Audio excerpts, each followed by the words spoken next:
Que la grâce de notre Père et la fraternité du Christ habitent votre cœur. Bienvenue pour ce temps de culte à la radio. Et pour entrer dans ce culte, je vous invite à prier. Seigneur, lorsque nous cherchons le visage de ton Église pour ce temps, ce n'est pas à nous que nous voulons regarder, mais à toi, Seigneur Jésus le Christ. C'est toi que nous voulons adorer.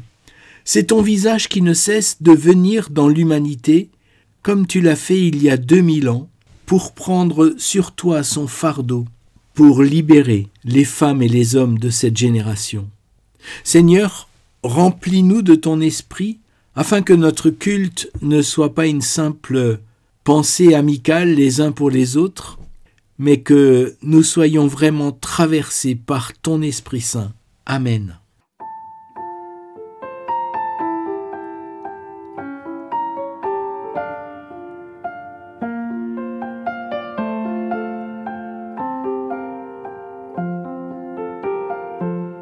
J'ai soif de ta présence, divin chef de ma foi, dans ma faiblesse immense, que ferais-je sans toi? Chaque jour, à chaque heure, oh j'ai besoin de toi. Viens Jésus et demeure auprès de moi. Chaque jour, à chaque heure, oh j'ai besoin de toi. Viens Jésus et demeure auprès de moi. Pendant les jours d'orage, d'obscurité, de froid, quand faiblit mon courage, que ferais-je sans toi? Chaque jour, à chaque heure, oh j'ai besoin de toi. Viens Jésus et demeure auprès de moi. Chaque jour, à chaque heure, oh j'ai besoin de toi. Viens Jésus et demeure auprès de moi. Oh Jésus, ta présence, c'est la vie et la paix dans la souffrance et la vie à jamais. Chaque jour, à chaque heure, oh j'ai besoin de toi. Viens Jésus et demeure auprès de moi. Chaque jour, à chaque heure, oh j'ai besoin de toi. Viens Jésus et demeure auprès de moi.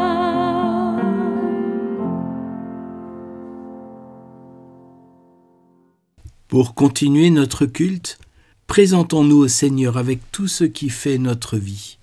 Oui, Seigneur, souvent nous avons le cœur à te chanter lorsque nous nous retrouvons en Église. Mais nous n'oublions pas que ce n'est pas toujours la mélodie de l'Évangile qui retentit au fond de nous. Certains jours, ce sont des musiques bien différentes, des airs de tristesse ou de découragement. Quelquefois, ce sont des airs d'amertume, de jalousie ou de rivalité que nous répétons à l'envi jusqu'à en avoir la nausée. Seigneur, pardon lorsque nous n'arrivons pas à mettre ton évangile en premier dans notre vie, et lorsque ce n'est pas ton esprit de communion qui conduit nos choix. Amen. Rappelons-nous ce texte de 2 Timothée 2 au verset 3. Même si nous sommes infidèles, Dieu, lui, demeure fidèle, car Dieu ne peut pas se renier lui-même. Chers amis, frères et sœurs, Dieu entend la confession de notre cœur. Par Jésus-Christ, notre péché est pardonné. Par le Saint-Esprit, nous sommes libérés de nos chaînes. Amen. Ta main souveraine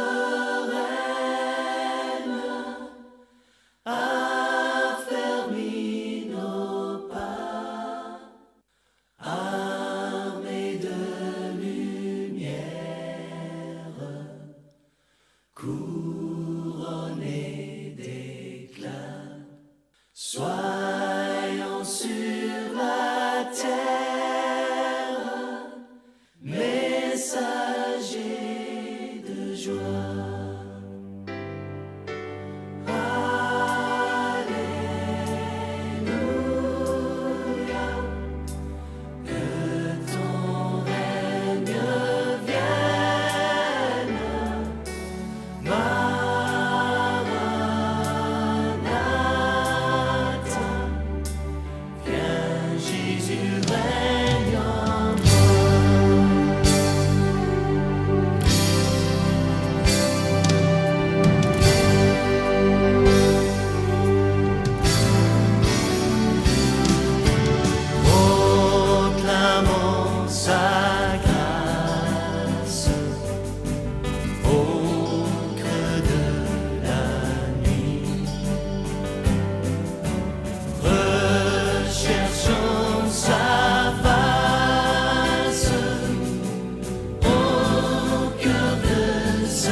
Prions avant de lire la Bible.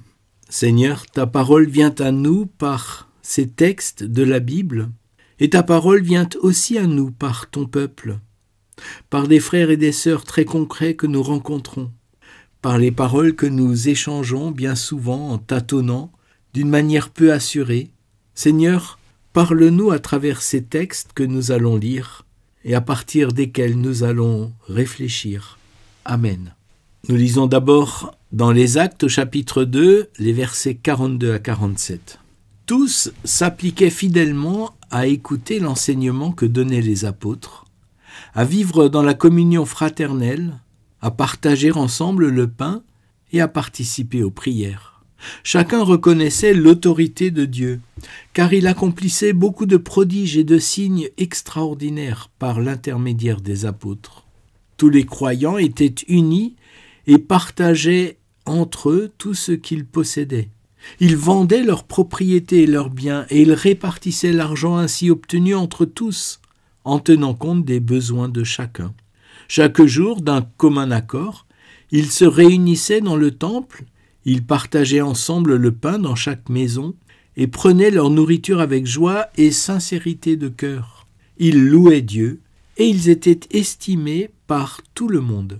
Et le Seigneur ajoutait chaque jour à leur groupe les personnes qu'il amenait au salut. Lisons aussi dans la première lettre aux Corinthiens au chapitre 12, les versets 12 et 13 et j'ajouterai le verset 27.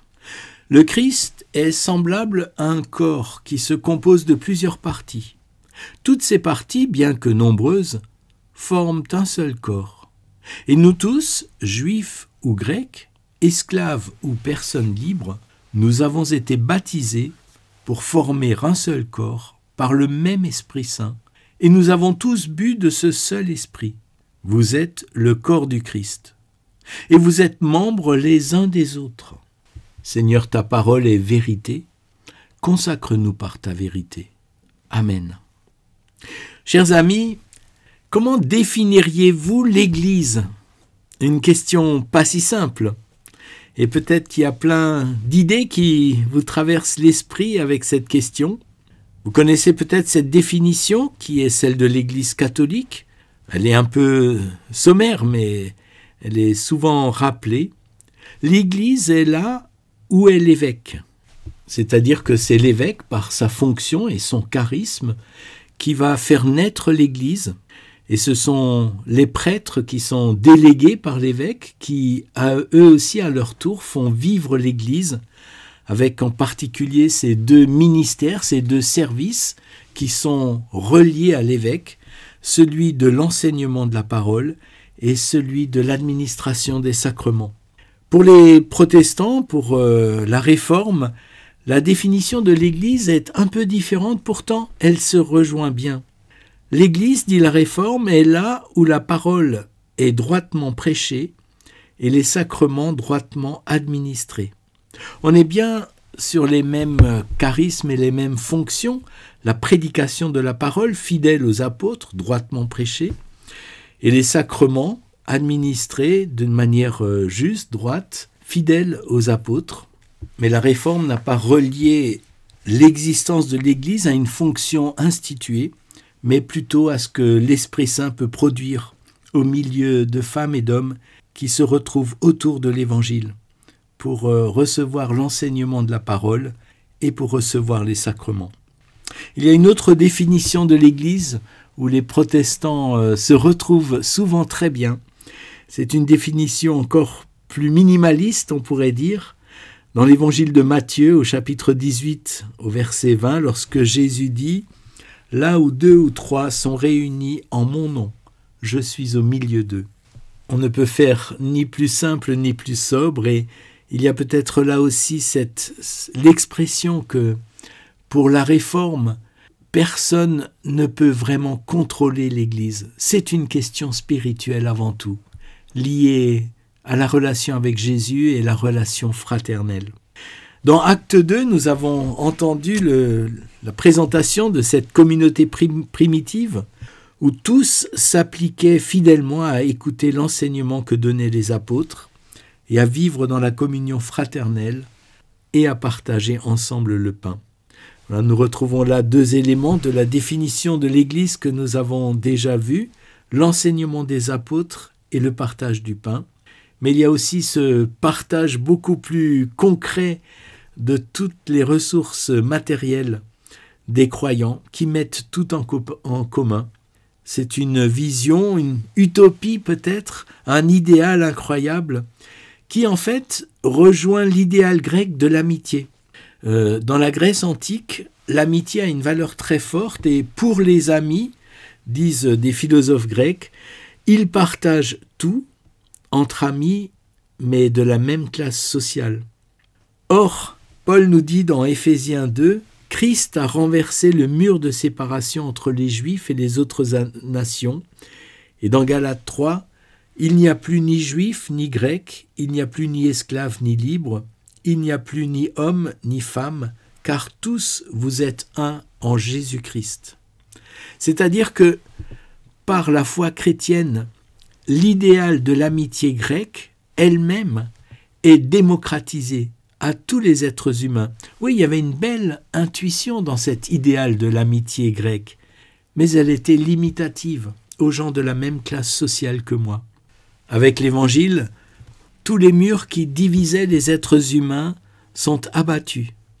Esclaves et hommes libres, c'est-à-dire les employés les plus modestes et les plus grands patrons, juifs et païens, personnes de différentes compréhensions de Dieu, hommes et femmes, voilà que l'idéal fort du christianisme dépasse encore l'idéal grec de l'amitié. Et cet idéal fort nous parle de ce royaume de Dieu, qui est déjà là et pas encore advenu, invisible et pourtant au milieu de nous. Jésus a prêché le royaume et c'est l'Église qui est venue, dit-on quelquefois. C'est une boutade qu'on utilise de temps en temps pour se moquer des travers de des institutions des églises, avec ses règles, avec ses rapports de pouvoir, ses hypocrisies. Mais il y a aussi une profonde vérité dans cette boutade. Jésus a prêché le royaume et c'est l'Église qui est venue. Royaume et Église sont en réalité très liés.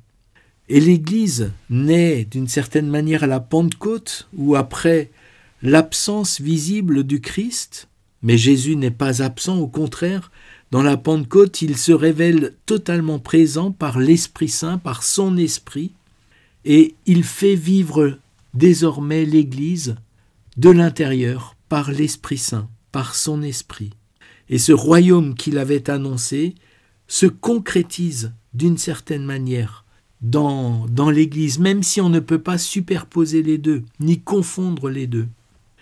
Dans 1 Corinthiens 12, nous avons lu quelques versets de ce magnifique texte qui présente l'Église comme le corps du Christ.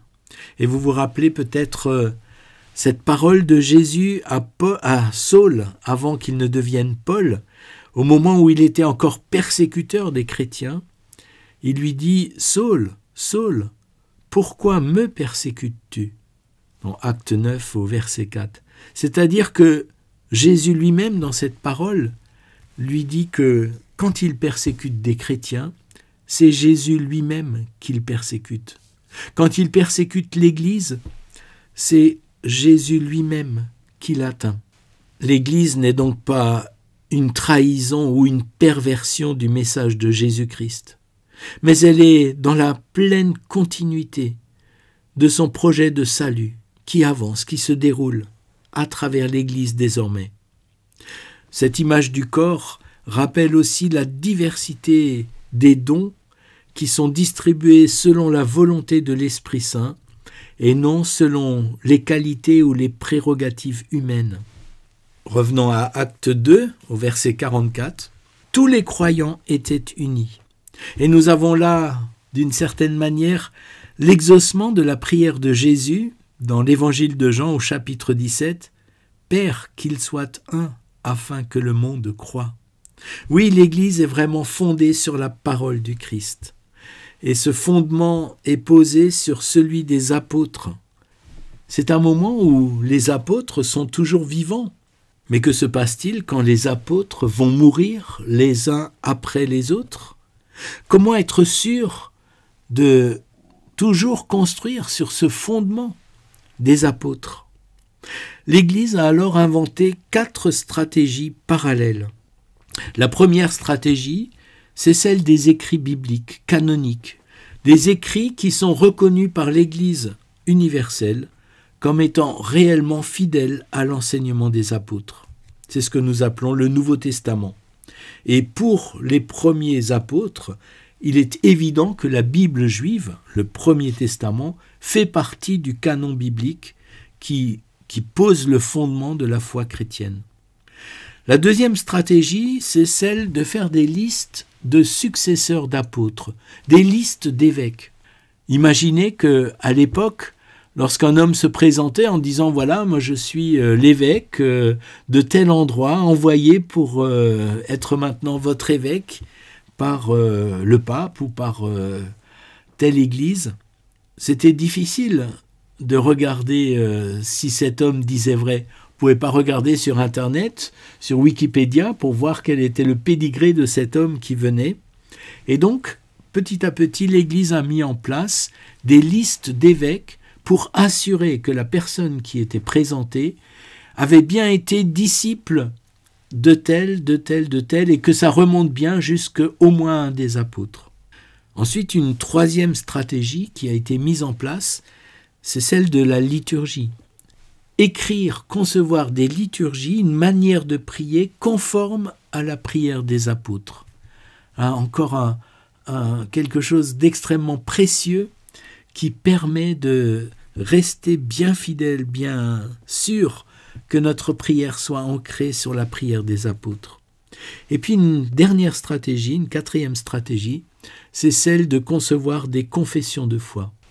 Nous sommes en 2025, au 1700e anniversaire de la fameuse confession de foi de Nicée, une manière de rappeler que toutes les églises chrétiennes sont construites, sont bâties sur ces confessions de foi anciennes, qu'on appelle des confessions de foi écuméniques, parce qu'elles ont rassemblé à l'époque toute l'Église, tous les évêques de tous les endroits de la terre. Alors bien sûr, toutes les églises ont utilisé chacune de ces 4 stratégies pour être sûr que ce qu'elles construisent, ce qu'elles mettent en œuvre est bien fondé sur les apôtres.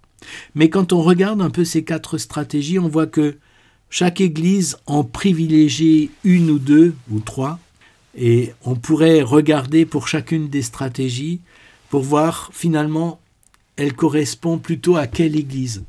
Si je vous dis le canon de la parole, bien sûr, on pense tout de suite aux protestants, mais ça ne veut pas dire que les orthodoxes ou les catholiques auraient oublié cette stratégie de fonder leur foi sur la parole de Dieu. Mais c'est vrai que les protestants ont beaucoup mis l'accent là-dessus très longtemps. Si on regarde les successions d'apôtres, là on est pleinement dans ce que l'Église catholique a mis en œuvre d'une manière très forte pour être sûr que l'Église qu'elle conçoit, qu'elle construit aujourd'hui est bien enracinée sur les apôtres à travers cette succession apostolique. On pourrait multiplier les exemples, mais je voudrais qu'on revienne à la question du partage des biens. En nous demandant, mais qu'en est-il aujourd'hui ? On la retrouve d'abord dans la dimension de l'offrande, des dons que font les fidèles à l'Église pour faire vivre l'Église. On la retrouve aussi dans toutes les œuvres diaconales, d'entraide, les œuvres de charité animées par l'Église, par les églises. On le trouve de manière encore plus proche de ce que nous dit Acte 2 dans les congrégations religieuses. Et c'est formidable de voir qu'aujourd'hui encore, des femmes et des hommes, quand elles choisissent d'embrasser la vie religieuse, que ce soit chez les anglicans, chez les protestants, les luthériens, les réformés, les catholiques, choisissent de se démettre de tout ce qui leur appartient pour le donner à la communauté et pour le partager avec leurs frères et sœurs. L'Église, avons-nous dit, naît à la Pentecôte. Mais quand est-ce qu'elle devient adulte ? Et quand est-ce qu'elle prend véritablement le nom d'Église dans le Nouveau Testament ? Ecclésia en grec, qui a donné le mot Église en latin d'abord puis en français, ecclésia, c'est une assemblée ou un rassemblement de personnes. Et ce mot est devenu une benchmark pour l'Église, corps du Christ, peuple de Dieu. Mais si on regarde les actes des apôtres, quand est-ce que l'Église devient vraiment Église, pleinement? Ce n'est pas à la Pentecôte, qui est le moment de la naissance de l'Église, mais qui n'est pas encore dans sa pleine maturité. Et d'ailleurs, le mot « Église » au moment de la Pentecôte, dans Acte 2, n'apparaît uniquement que dans des manuscrits très tardifs. Ce n'est pas non plus dans la description de la communauté idéale de Acte 2 que nous avons lu, où on parle de multitude de croyants ou de foule de croyants. Et en fait, c'est dans Acte 5, avec une histoire croustillante, qui est peut-être le contre-exemple de la communauté parfaite. Ananias et Saphira sont un couple de disciples. Ils ont vendu un champ et ont fait don de l'argent aux disciples. Mais ils ont gardé une partie de l'argent, alors qu'ils ont fait genre de tout donner. L'apôtre Pierre, clairvoyant, convoque Ananias et lui dit « Vous auriez pu garder une partie, mais vous avez voulu frimer. » Et voilà que Ananias tombe raide mort devant Pierre. Pierre convoque ensuite Saphira. On est comme dans une pièce de théâtre, puisque nous, on sait ce qui va se passer. Il interroge Saphira. Saphira, à son tour, ment, et elle tombe raide morte devant Pierre. Et l'histoire se conclut avec le verset de Acte 5, 11. « Toute l'Église, ecclésia, et tous ceux qui apprirent ces faits furent saisis d'une grande crainte. » Dans les manuscrits anciens des Actes des Apôtres, c'est la première mention du terme « ecclésia » qui apparaît là. Un terme qui reviendra 21 fois dans les Actes. Daniel Marguerat, l'exégète bien connu du Nouveau Testament, spécialiste de Luc et de Paul, écrit « Luc, si bon gestionnaire du vocabulaire, n'a pas choisi fortuitement la première occurrence de ce terme théologique chargé. » Notons en passant que la grande crainte, c'est le respect, c'est pas la peur. Dans la Bible, la crainte de Dieu, c'est pas la peur de Dieu, mais c'est la reconnaissance de l'autorité de Dieu. C'est-à-dire que l'Église, c'est aussi un lieu où on a conscience qu'on n'est pas juste un groupe de copains ou un club. C'est une communauté de croyants habitée par l'Esprit du Christ. Jusqu'à maintenant, elle était appelée avec ce terme indéterminé, foule ou multitude, et voilà que en Acte 5, 11, elle devient officiellement Église, au moment de la découverte en elle du péché. Bien sûr, le péché est dénoncé et rejeté, et même les pécheurs sont foudroyés. On peut y voir sans doute un langage parabolique pour montrer qu'on ne peut pas cautionner le péché, ni laisser le pécheur continuer sans réagir. Daniel Marguerat écrit encore dans son commentaire de ce texte « L'Église symbolisée ici par la communauté primordiale de Jérusalem naît de la découverte en elle d'une possibilité de faillir. Le groupe de disciples ne peut être nommé Église qu'une fois que le péché est manifesté en son sein. C'est-à-dire que tant qu'une communauté, un groupe de disciples se croit pure et parfaite, elle ne peut pas avoir le statut d'église. Elle peut avoir le statut de secte, elle peut avoir le statut d'illusion, mais pas le statut d'église. Qu'est-ce que cela veut dire pour nous? Ça veut dire que pour nous aussi, souvent, quand on découvre l'église, les premiers temps, on trouve qu'elle est merveilleuse et parfaite. Mais tant qu'on voit une église parfaite, on n'a pas encore expérimenté ce qu'est vraiment l'église. Vivre l'église réellement, c'est aimer et reconnaître le corps du Christ, composé de femmes et d'hommes croyants, mais aussi pécheurs et en cours de conversion. L'Église, c'est le lieu de la conversion et de la sanctification, et non pas le lieu des gens purs et parfaits, mais des femmes et des hommes qui assument leurs problèmes et les réalités de leur vie, et qui se laissent sans cesse rejoindre par le Christ sur leur chemin de vie. Amen.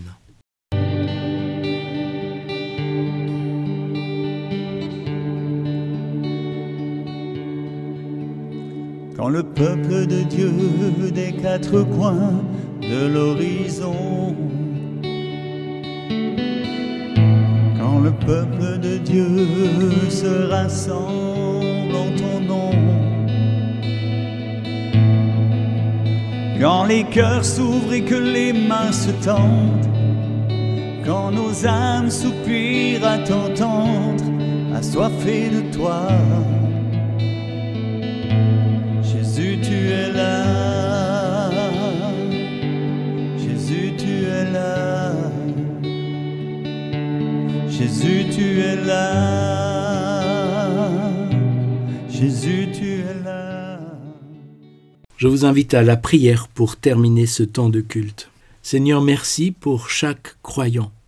Chacun est appelé par toi pour être un ouvrier dans ta moisson, selon ses charismes, selon ses compétences, selon sa situation dans la vie. Et nous te prions, Père, pour que tu nous aides à trouver notre place dans cette moisson-là. Nous te prions aussi d'envoyer encore de nouveaux ouvriers dans ta moisson. Oui, Seigneur, rends-nous sensibles aux foules sans berger d'aujourd'hui. Nous te prions pour les femmes et les hommes de notre temps. Tu les connais, tu les aimes, tu les cherches. Et tu n'aimes pas seulement les foules françaises, mais les foules de toute la terre. Nous te prions maintenant dans notre cœur pour des foules d'un pays où nous ne sommes pas présents, mais où nous avons peut-être de la famille ou un ami.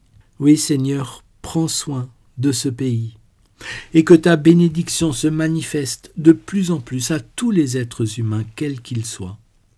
Ensemble, nous te disons, notre Père qui es aux cieux, que ton nom soit sanctifié, que ton règne vienne, que ta volonté soit faite sur la terre comme au ciel.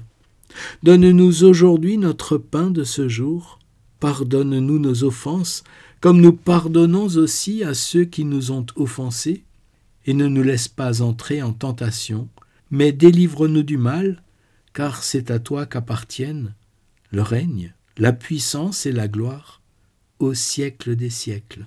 Amen. Que la grâce et la paix de Dieu soient avec vous aujourd'hui et toujours. Amen.